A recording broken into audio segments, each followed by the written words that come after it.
예, 오늘 본 말씀 빌립보서 1장 1절 12절에서부터 21절의 제목은 위기에서 건져주시는 하나님, 위기에서 건져주시는 하나님에 대해서 우리가 말씀을 같이 나누며 도전받기를 원합니다. 어느 한 여인과 사장과 비즈니스 여행을 떠나가다가 갑자기 비행기가 추락했습니다. 추락하면서 보니까는 조종사는 죽었고, 그리고 이 여인은 25살 된 이 여인은 의식을 잃었습니다. 의식을 다시 돌아왔었을 때 보니까 자기 사장도 옆에서 죽은 모습을 발견했습니다. 도움을 요청하기 위해서 계속 소리 질렀지만 아무도 듣지 않습니다. 그리고 모든 소망이 마치 사라지는 것처럼 느꼈었을 때 구조대원들이 그를 발견하고 구원했습니다. 그리고 병원에 이동했죠. 그리고 병원에서 치유받기 시작했습니다. 기적적으로 그 여인이 좋아지기 시작했어요. 그때 당시에 닥터 갈리안드로라는 분이 이 여인을 만나서 그 병원에서 그 여인을 얼마나 잘 돌봐준 것에 대해서 감사하는 그런 표현을 듣기를 원했지만은 그가 들은 그 순간에 그런 표현을 듣지 못했습니다. 2달 동안 있으면서 모든 그 스태프들이 얘기는 이 여인은 들어오는 순간서부터 그리고 회복되는 그 순간서부터 계속 원망만 토했다. 그러면서 나중에 하는 얘기가 This is the day the Lord has made를 갖다 바꿔서 This is the day the devil has made. 그러면서 Let us complain and be miserable in it. 우리 인생은 불행이 찾아옵니다. 불행이 있을 때에 우리는 하나님을 찬양하는 것이 아니라 원망할 때가 많다는 것입니다. Where is God? 필립 옌시 목사님이 쓴 책이 있습니다. 우리가 아플 때에, 우리가 고통을 겪을 때에 하나님은 어디 계신가? 그 책을 보게 되면 우리에게 많은 답을 줍니다. 왜 하나님께서 때로는 침묵을 지키시는지, 그리고 어떤 각도로 우리를 도와주시는지 얘기하십니다. 아마 여러분들 만약에 여기는 책이 없겠지만 제 사무실에 책이 있습니다. 빌려보기 원하시는 분들은 제가 기꺼이 빌려드리겠습니다. 가져가지 마시고 예, 제 책을 몇 번 누가 빌려가셨는데 아직 안 가져오신 분들이 몇 분 계시는데 예, 책은 빌려주는 게 아니래요. 예, 안 가져오기 때문에. 근데 문제는 뭐냐면 우리가 아픔과 고통과 이런 여러 어려움을 겪을 때 많은 사람들은 똑같은 질문합니다. 하나님은 어디 계신가? 마치 하나님께서 저 멀리 계시고 왜 나를 도와주지 않는가? 근데 우리가 이런 얘기하는 이유는 다른 것이 아니라 하나님이 우리를 어떻게 도와주고 있는지 이해를 못하기 때문에 우리가 하나님 어디 계신가? 내가 아플 때 어디 계십니까? 마치 그 모래 위의 발자국처럼 인생의 어려움과 괴로움과 고통이 다 왔었을 때 그가 그 모래 위에 보니까는 한 세트의 발자국이 있습니다. 그러면서 하나님 앞에 얘기합니다. 하나님, 제가 아프고 힘들고 어려울 때 어디 계셨습니까?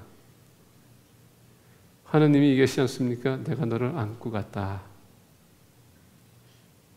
하나님은요 항상 우리 곁에 계시고 우리를 도와주시는 분입니다. 아무리 우리 인생이 가장 밑바닥이라 할지라도 하나님은 우리를 도와주세요. 이렇게 세워주시는 분입니다. 오늘 우리가 본 말씀을 통하여서 어떻게 하나님께서 우리를 도와주시는지 우리가 말씀을 통하여서 우리가 은혜를 받기를 원합니다. 오늘 본 말씀 12절서부터 17절 보게 되면 이렇게 얘기해요. 형제들아, 내가 당한 일이 도리어 복음 전파의 진전이 된 줄을 너희가 알기를 원하노라. 지금 사도 바울은 어디에 있습니까? 복음을 전파하다 시기 질투하는 유대인들, 상원들, 이들로 인해서 지금 억울한 일을 당했어요. 복음을 전파하다가 감옥에 들어갔습니다. 얼마나 억울한 일이에요.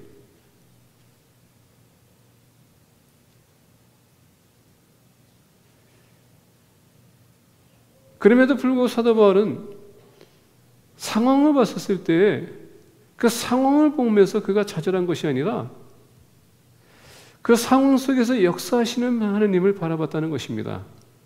그러면서 이렇게 얘기해요. 이러므로 나의 매임이 그리스도 안에서 모든 시대 안과 그 밖의 모든 사람에게 나타났으니, 하나님의 복음을 선포하다 지금 감옥에 들었습니다. 그러면서 나의 매임이 그리스도 안에서 모든 시대 안과 그 밖의 모든 사람에게 나타났으니, 어떤 면에서 보게 되면 되게 수치스러운 일이에요. 예수 그리스도의 죽으심과 부활하심을 선포하다 감옥에 들었다는 것, 이건 죄를 범한 것도 아니고요, 살인한 것도 아니고 도둑질한 것도 아니고 그냥 말씀을 선포하다가 감옥에 들었습니다. 우리가 만약에 그 황목을 봤었을 때 아무런 이유가 잘못이 없어요. 그럼에도 불구하고 감옥에 들었습니다.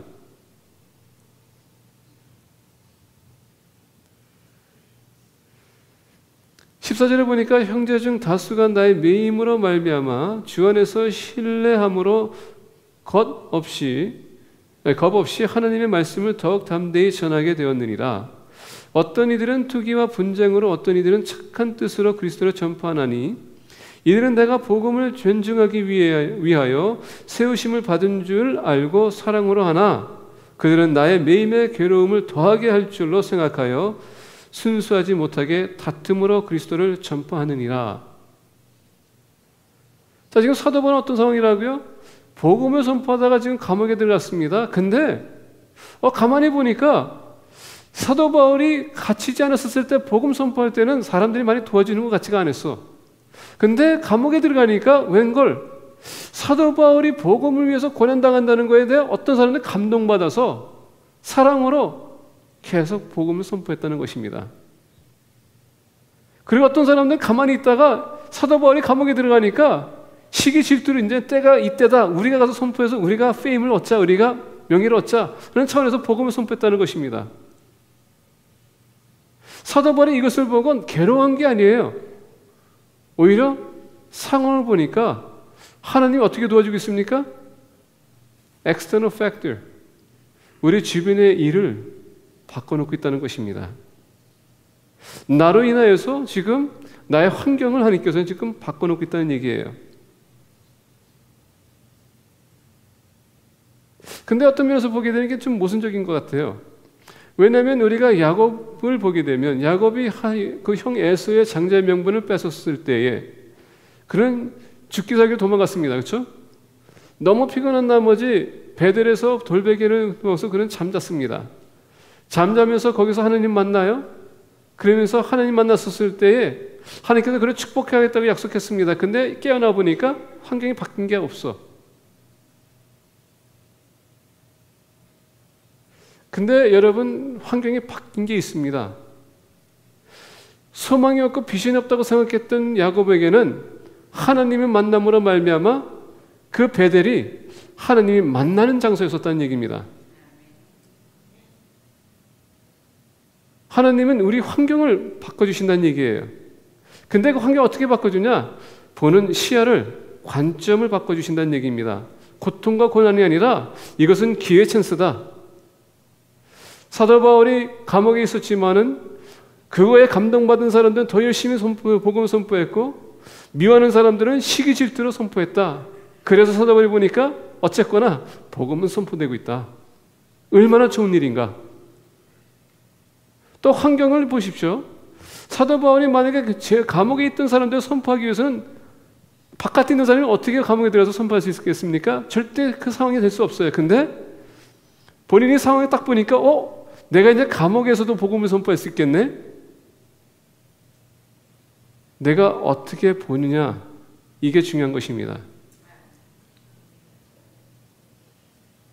아까 말씀드린 것처럼 브라더 스프라우스 또는 우리 박순매 무매님, 아프신 분들 보면서 저는 이런 생각이 들었어요. 우리 교회가 기도할 때구나.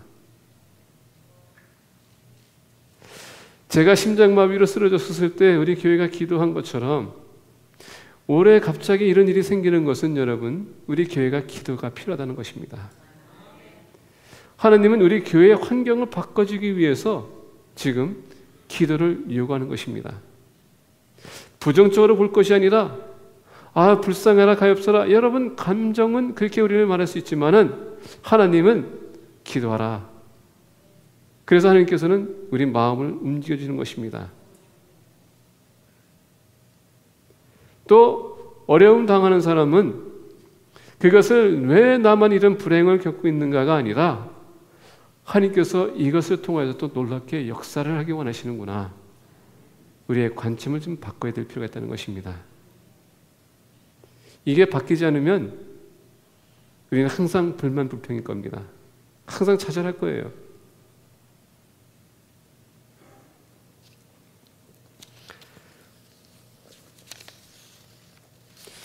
사도 바울은 감옥에서 마치 죄수처럼 취급받았습니다. 정말 불공평한 그런 상황에 있었습니다. 엘버트 스와스리라는 분이 이렇게 얘기했습니다. 모든 사람은 세상의 고통을 조금씩은 부담을 가져야 된다. 다시 얘기한다면 우리 세상 고통을 당하고 있다는 얘기입니다. 근데 여러분 감사한 건 뭔지 아십니까? 하나님이 그럼에도 불구하고 우리를 붙들어 주신다는 얘기입니다. 우리가 사무엘하 22절부터 34절 보게 되면 이런 말씀이 있어요.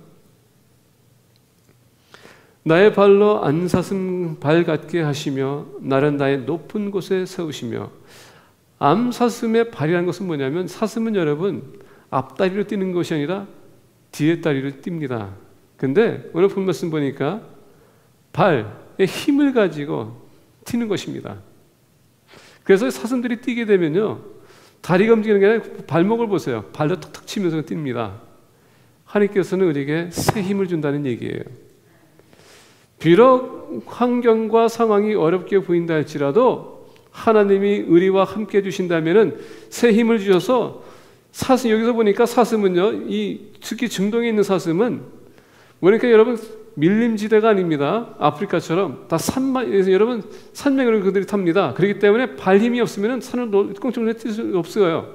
그래서 하나님께서는 그 발에 힘을 줘서 다시 일어설 수 있도록 저기서부터 벗어날 수 있도록 도와줄 거라는 것입니다. 그게 바로 우리 하나님이세요. 하나님을 의지하게 되면 그 환경을 하나님께서는 바꿔 놓으시겠다는 것입니다. 어떻게? 나를 강하게 만들어 주심으로. 두 번째로 하나님께서 어떻게 도와주시냐면은 18절입니다. 그러면 무엇이냐? 거칠애로 하나, 참으로 하나, 무슨 방도라든지 전파되는 것은 그리스도니 이로써 나는 기뻐하고 또한 기뻐하리라. 사도 바울이 지금 어떻게 됐다고요? 기뻐하고 기뻐한다고 했습니다. 이건 뭐냐? 마음을 바꿔놓으시는 하나님께서 도와주신다는 것입니다. 우리 마음을. 우리가 그런 얘기합니다. 코에 걸면 코걸이, 귀에 걸면 귀걸이. 우리의 마음에 내키는 대로 있는 모든 것을 판단하기를 원해요. 근데 사도 바울은 아까 다시 한번 18절에 그러면 무엇이냐? 거칠애로 하나, 참으로 하나, 무슨 방도라든지 전파되는 것은 그리스도니 이로써 나는 기뻐하고 또한 기뻐하라. 성경에서 여러분 똑같은 단어가 두 번 반복한다는 것은 그건 중요시 여겨야 된다는 얘기입니다. 우리는 예수 그리스도 믿는 사람들은 항상 기뻐하라고 했습니다. 왜? 심지어는 본 말씀 보니까 그러면 무엇이냐? 거칠애로 하나, 참으로 하나. 좋은 면에서 나쁜 면에서 하나. 사도 바울의 사명은 뭐였었습니까? 복음 사역이었습니다. 누구에게? 이방인들에게. 본인의 사역을 지금 누군가가 덜어주고 있다는 것입니다. 얼마나 기쁩니까? 내가 혼자 다 하는 것이 아니라 지금 하나님께서는 사람들 붙여줘가지고 그 사역을 도와줄 수 있도록 한다는 것입니다. 그래서 사도 바울이 얘기하는 것은 뭡니까? 야, 이거는 정말 하나님의 섭리 가운데서 놀라운 사건이다. 내가 바깥에서 자유롭게 다닐 때는 아무도 도와주지 않더니 이제 내가 감옥에 갇히니까 인제 하나님께서 감동해서 그러다 보니까 사도 바울이 기쁜 거예요. 환경이 바뀌어지는 것도 중요하지만 여러분 내가 안 바뀌면 아무 소용없습니다. 그래서 야곱을 또 한번 생각해 봐야 돼요. 하나님께서는 다시 베들로 돌아가라고 합니다. 근데 가게 되면 누굴 만납니까? 에서 형을 만나야 됩니다. 그래서 우리가 알다시피 여러분 종들과 자기가 서 있는 모든 것을 먼저 2차로 보내고 그 다음에 마지막으로 자기 가려고 준비하는데 하나님께서 그 만나요? 씨름합니다. 그리고 하나님께서 그의 한도뼈를 칩니다. 그리고 나중에는 핸디캡이 돼요. 근데 어떻게 됐습니까? 이제는 야곱이 아니라 이스라엘이 됐다. 하나님과 씨름해서 승리했다. 그거는 야곱이 변한 거예요. 때로는 하나님께서 우리에게 어려움을 주는 것은 다른 것이 아닙니다. 우리를 변화시키기 위해서라는 얘기예요. 너무 교만하거나 너무 잘난 척하거나 내가 완벽하다고 생각하게 되면 하나님이 도와줄 수가 없어요. 그래서 하나님께서 때로는 우리를 겸손하게 만드시기 위해서 어려움을 주신다는 것입니다. 그게 때로는 하나님의 방법이십니다. 근데 하나님은 그냥 내버려두는 것이 아닙니다. 하나님은 반드시 우리를 다시 세워주세요.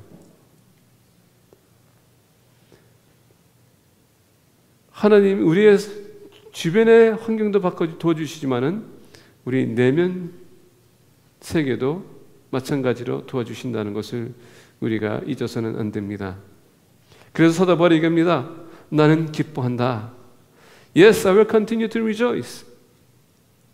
왜? 복음이 선포되기 때문에. 빅터 프랭클이라는 분이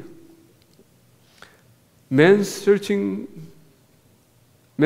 for meaning이라는데 for이 빠졌네요. 사람이 왜 존재하는지에 대한 그 책을 썼는데 거기에서 어떤 독일 컨센트레이션 캠프에 대해서 기록한 바가 있습니다. 거기서 사람들 보게 돼 두 가지의 종류의 사람을 보았습니다. 어떤 사람들은 그냥 인생 포기하고 죽는 사람이 있는 반면에 컨센트레이션 캠프에서 살아나기 위해서 끝까지 견디는 사람들, 이런 사람들은 나중에 어떤 환경에서도 내가 자유하리라 그런 모습, 그런 긍정적인 에르투스를 보였다고 합니다. 하나님은요, 하나님의 자녀들이 낙심하고 그냥 포기하는 것을 원치 않으세요. 그래서 우리가 로마서를 보게 되면 이렇게 얘기합니다. 8장 28절부터 29절에 우리가 알거니와 하나님을 사랑하는 자 곧 그의 뜻대로 부르심을 입은 자들에게는 모든 것이 협력하여 선을 이루니라. 근데 영어로 보게 되면 이렇게 얘기합니다. And we know that in all things God works for the good of those who love Him, who have been called according to His purpose. 하나님의, 여기서 보니까 사랑하는 자들은 하나님이 그들을 목적을 위해서 부르셨다라고 합니다. 그래서 하나님이 그들 통하여서 선한 일을 하신다는 얘기예요. 어떤 상황도 선한 일로 바꾸신다는 얘기입니다. 그래서 어떨 때 우리가 언어를 보게 되면 조금 좀 애매모호한데 영어를 보게 되면 하나님은 우리에게 어려움을 주는 것도 선한 일 위해서 주는 거고 기쁜 일도 선한 일 위해서 주는 것입니다. 다시 얘기한다면 모든 일을 하나님의 선한 일을 위해서 특히 하나님을 사랑하는 자들 통하여서 역사하신다는 것입니다. 29절에 보면 이렇게 얘기해요. 로마서 8장 29절. 하나님이 미리 아신 자들을 또한 그의 아들의 형상을 본받게 하기 위하여 미리 정하셨으니. 자, 아들의 형상은 뭡니까? 예수님은 권능이 있었지만 고난도 당하셨어요. 그러면 우리가 예수 그리스도를 본받는다는 것은 뭡니까? 우리 또한 풍성한 삶을 누릴 수 있지만 반면에 우리가 아픔도 겪을 수 있다는 얘기입니다. 근데 주 예수님 이는 그런 많은 형제 중에서 맏아들이 되게 하려 하심이라. 예수님께서 왜 이 땅에 오셨냐면은 이런 것을 보여주시면서 하나님을 의지하는 사람들은 결국은 하나님께서 섭리 가운데서 역사할 거라는 것을 보여주기 위해서 본으로 삼았다는 것입니다. 자, 그러면은 하나님이 우리에게 아픔과 고통을 주는 것은 뭡니까? 그걸 통해서 우리가 또 강한 자를 만들기 위해서 변화해야 된다는 것입니다. 변하기 싫은 사람들은 그것을 여러분 보고 도망갈 것입니다. 근데 변하기 원하는 사람들은 부딪히는 것입니다. 근데 이상하게도 부딪히는 사람들은요, 똑같은 상황에서 또 극복합니다. 도망가는 사람은 똑같은 상황에서 또 도망가요. 여러분 뼈를 봅시다. 여러분 만약에 무슨 일로 인해서 잘못해서 뼈가 부러졌다고 생각합시다. 붙게 되면은 똑같은 데가 부러지지 않고 다른 데가 부러집니다. 이게 하나님의 원리세요. 우리에게 아픔을 주는 것은 그걸 인해서 또 극복하게 하시고 앞으로 그런 일이 생긴다 할지라도 또 극복할 수 있도록 하기 위해서. 우리 인생의 고통은요, 똑같은 고통이 계속 오지 않습니다. 다 바뀝니다. 각도가 달려요. 근데 우리가 하나를 겪게 되면 그 다음 것은 우리를 더 강한 사람으로 만들어주신다는 얘기입니다. 우리를 변화시켜주는 거예요. 마치 야곱이 한도뼈가 나갔지만은 그럼에도 불구하고 일평생 주님과 함께 이제는 더 이상 거짓으로 사는 것이 아니라 하나님의 영광을 위해서, 민족을 세우기 위해서 쓰임받은 것처럼 우리 또한 쓰임을 받을 거라는 것입니다.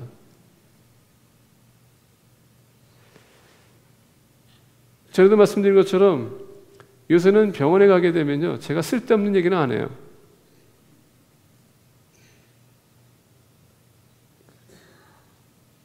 허리 다쳐서 수술하는 일이 있고요, 심장마비로 쓰러져서 이제 거기 있기 때문에 그 한도 안에서만 제가 얘기합니다.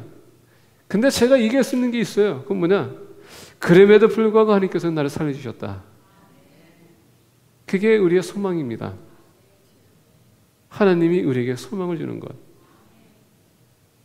그래서 우리가 변해야 돼요. 부정적으로 보지 않고 긍정적으로 보는 것. 내가 변하면요, 환경도 아까 얘기한 것처럼 바뀐다는 것입니다. 세 번째로 하나님께서 도와주시는 거 보겠습니다.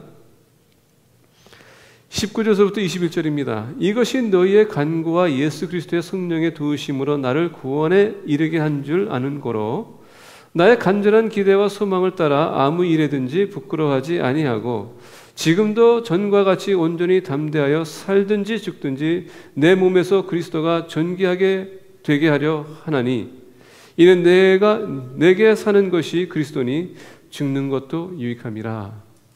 자, 세 번째로 지금 사도 바울이 얘기합니다. 우리는 환경을 또 도움이 받지만은, 내면적인 것도 도움을 받지만은 지금 영적인 것도 도움을 받고 있다는 것을 알 수 있습니다. 왜? 사도 바울이 여러분 죽든지 살든지 나에게 유익하다는 건 뭡니까? 천국에 본인은 갈 거니까, 구원의 소망이 있으니까. 근데 문제가 뭐냐? 오늘날 많은 사람들은 너무 이 세상 것에 투자를 많이 해요. 길게 살면 130년입니다. 아무리 과학이 발달했다 할지라도 장수하고 싶어도 130년 제일 오래 산 사람이 128년이라고 합니다. 요새 와서 보니까. 뭐 돈을 많이 투자해도 과학적인 면에서 아무리 발달했다 해도 뭐 줄기세포에서 인간 복제해가지고서 뭐 오래 살겠다고 해도 여러분 인간 복제한다고 해서 똑같은 사람 아닙니다. 왜? 태어나면서 살아면서 보고 배우는 게 틀리기 때문에. 근데 이상하게도 사람들은 미련스럽게도 돈을 투자해서 어떻게든 오래 살기를 그렇게 얘기합니다. 근데 우리는 시간이 정해져 있어요. 근데 왜 우리는 육신적에 이렇게 미련을 두고 계속 안타까워합니까?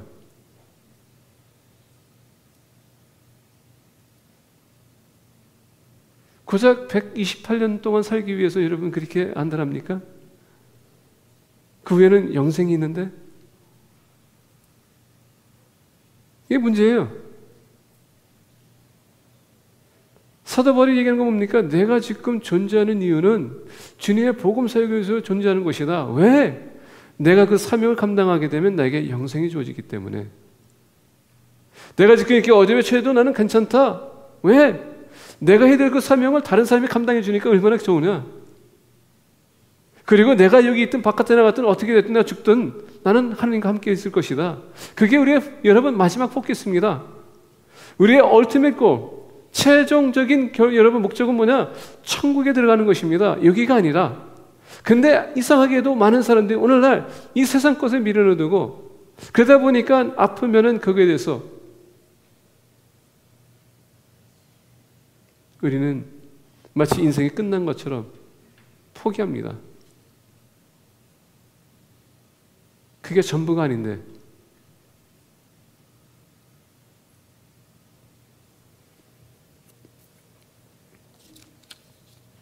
어떤 분이 그런 얘기했습니다. 기독교인들은 마치 티백과 같다. 티백 여러분 딱 열면은 아무 별일 없어요. 근데 뜨거운 물에다 탁 집어넣으면은 향이 나오기 시작하면서 맛이 나오기 시작하고 무슨 차냐 따라서 흐뭇하게 만들어주고 그게 크리스천의 삶입니다.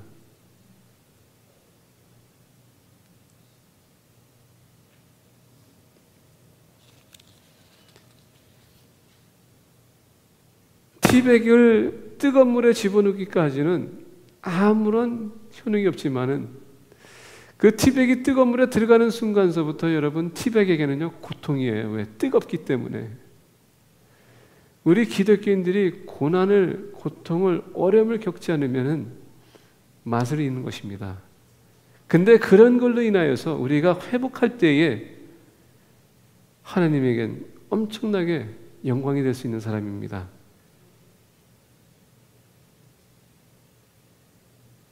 기도할 때마다 그럽니다.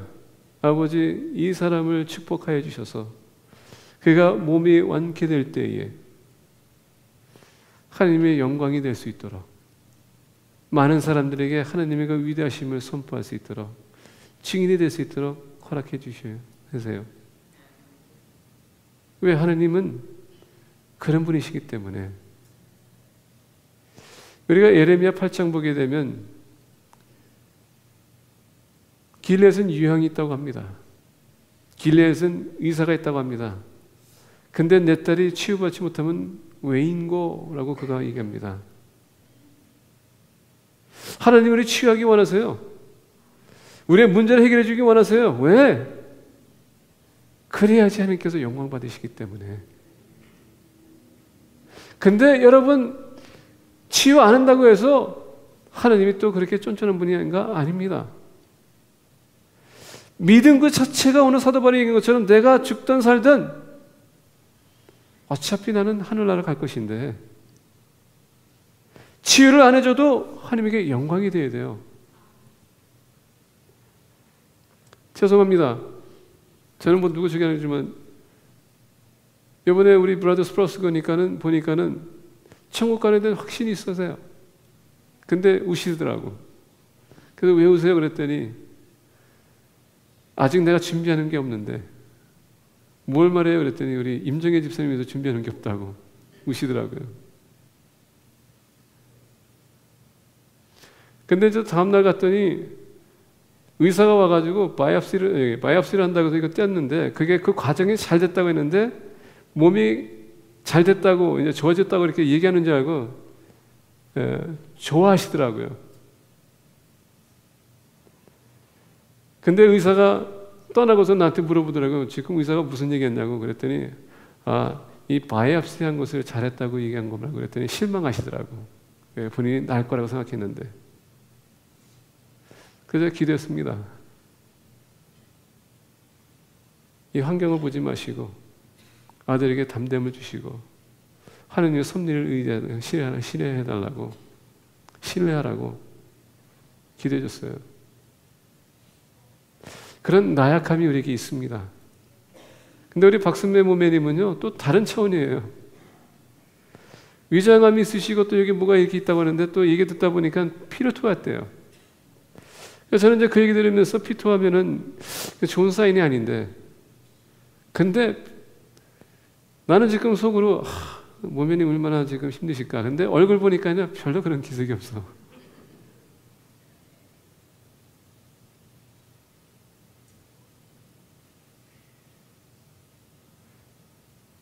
이런 나중에 나오려는데 나한테 목사님 건강 챙기세요. 이러다 저를 위로해 주더라고요.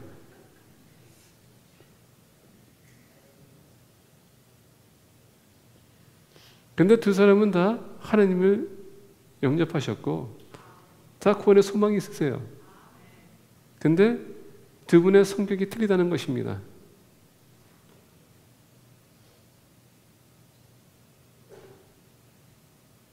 I know I'm going to heaven. 살든지 죽든지 하나님께로 갈 것이기 때문에 그분들은 거기에 대해서는 걱정 안 한다고 합니다. 인생 오래 살아봤자 여러분 더 고달픔입니다. 하나님께서 주신 그 기간 동안 알차게 사세요. 하나님께 유익한 삶을 누리시라는 것입니다. 그리고 부르실 때 편하게 가시는 겁니다. 하나님은 영적으로도 우리를 도와주시는 분입니다. 그렇기 때문에 그 하나님을 보시고 신뢰하세요. 세상에 미련 두지 마십시오. 말씀을 맺고자 합니다. 하나님은요, 우리 내면적, 우리의 외적인 것, 내적인 것뿐만 아니라 영적인 것도 하나님께서는 다 터치해 주십니다. 그리고 도와주세요. 도와주시는 이유는 우리는 하나님에게 붙들림 받은 사람이고 하나님께서 택한 사람입니다. 하나님은 어떤 영혼도 하나님에 속한다면 절대 놔주지 않습니다. 심지어 사탄도 터치 못하게끔 하나님께서는 보여주십니다. 그게 우리 하나님이세요. 우리를 도와주기 원하세요. 왜? 우리 모두가 다 천국을 가야 되기 때문에 우리의 목적은 이 세상이 아니라 천국의 목적입니다. 그렇기 때문에 어떤 어려움도 여러분 낙심하지 마시고 하나님은 전적으로 의지하세요. 승리하시기를 예수 그리스도를 간절히 축복합니다. 기도하겠습니다. 다 같이 일어서셔서 우리 기도하겠습니다.